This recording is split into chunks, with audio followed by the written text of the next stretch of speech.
Hey friends, it's Mr. Lester. Are you ready for another snackin' story? Me too. Today's story is about a character who is missing something, but it ends up being something he wasn't expecting. We are reading Corduroy. Come on, let's go. Corduroy.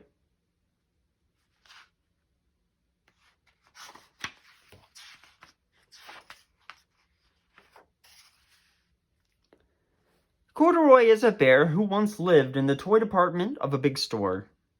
Day after day, he waited with all the other animals and dolls for somebody to come along and take him home.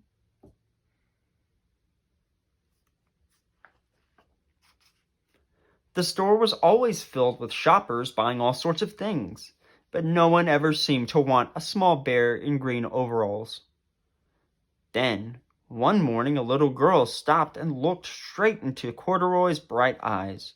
"Oh, Mommy," she said, "look, there's the very bear I've always wanted." "Not today, dear," her mother sighed. "I've spent too much already. Besides, he doesn't look new. He's lost a button to one of his shoulder straps."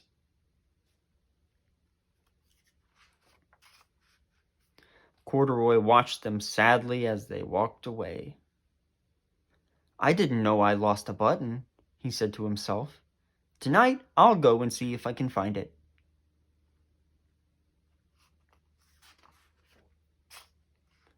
Late that evening, when all the shoppers had gone and the doors were shut and locked, Corduroy climbed carefully down from his shelf and began searching everywhere on the floor for his lost button.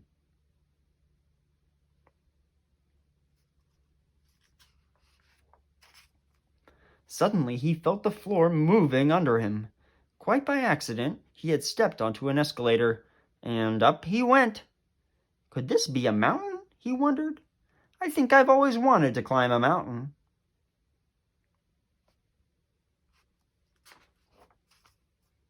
He stepped off the escalator as it reached the next floor, and there, before his eyes, was the most amazing sight. Tables and chairs and lamps and sofas, and rows of beds. "This must be a palace," Corduroy gasped.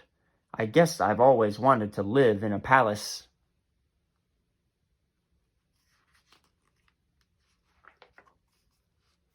As he wandered around admiring the furniture, "This must be a bed," he said.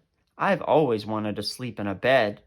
And up he crawled onto a large thick mattress. All at once he saw something small and round. "Why, here's my button," he cried, and he tried to pick it up, but like all the other buttons on the mattress, it was tied down tight.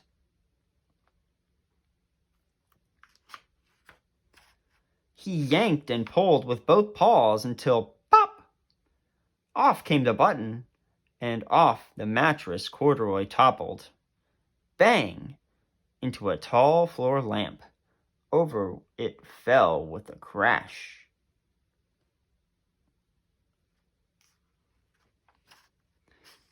Corduroy didn't know it, but there was someone else awake in the store. The night watchman was going his rounds on the floor above. When he heard a crash, he came dashing down the escalator. "Now who in the world did that?" he exclaimed. "Somebody must be hiding around here."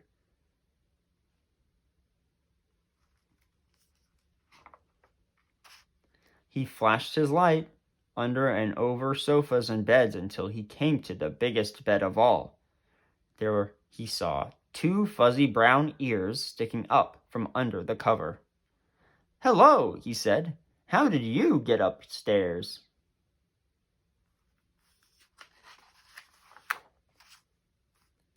The watchman tucked Corduroy under his arm and carried him down the escalator and set him on the shelf in the toy department with the other animals and dolls.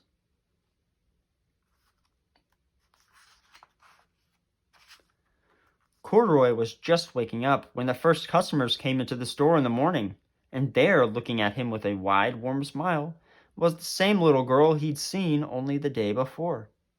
"I'm Lisa," she said, "and you're going to be my very own bear. Last night I counted what I've saved in my piggy bank, and my mother said I could bring you home."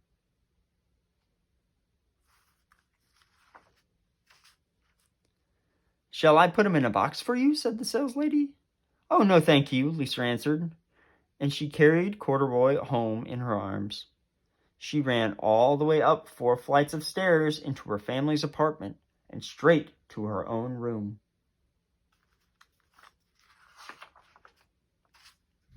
Corduroy blinked. There was a chair and a chest of drawers, and alongside a girl-sized bed stood a little bed just the right size for him. The room was small, nothing like the enormous palace in the department store. "This must be home," he said. "I know I've always wanted a home." Lisa sat down with Corduroy on her lap and began to sew a button on his overalls.